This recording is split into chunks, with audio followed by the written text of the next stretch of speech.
একটি যুবক ছিল, নাম তার আমিন। আমিন নামাজ পড়তো, রোজা রাখত, কিন্তু তার একটি বড় দুর্বলতা ছিল। সে মনে করত এখনো অনেক সময় আছে, পরে সব করব। এই ভাবনাটাই ছিল শয়তানের ধোঁকা। শয়তান তার মনে ফিস ফিস করে বলতো, এত তাড়াহুড়ো কেন, এখনো তুমি যুবক, আগে একটু জীবন উপভোগ করো, পরে আল্লাহকে ডাকবে। আমিন ধীরে ধীরে নামাজ ছেড়ে দিতে লাগলো। শয়তান তাকে বোঝাতো এখনই জীবন উপভোগ করার সময়। একদিন আমিন একটি হারাম কাজে জড়িয়ে পড়ল। তার মনে ভয় এলো, আমি তো গুনাহ করে ফেললাম। শয়তান তাকে বোঝাতো এটা স্বাভাবিক, সবাই করে, আল্লাহ ক্ষমাশীল, আল্লাহ তোমায় ক্ষমা করবে। ধীরে ধীরে সে বড় গুনাহে জড়িত হয়ে গেল, আর আমিনের ঈমান দুর্বল হয়ে গেল। এক রাতে হঠাৎ আমিন খুব অসুস্থ হয়ে পড়ল।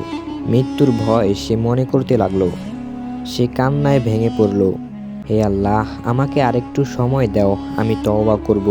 কিন্তু শয়তান হেসে বলল, এখন তওবা করে কি হবে, সব তো শেষ। তখন আমিন বুঝতে পারল শয়তান কখনো বলে না আল্লাহকে অস্বীকার করো, সে বলে পরে করো, এটা ছোট গুনাহ, আল্লাহ ক্ষমাশীল। এভাবেই সে মানুষকে ধ্বংসের দিকে নিয়ে যায়।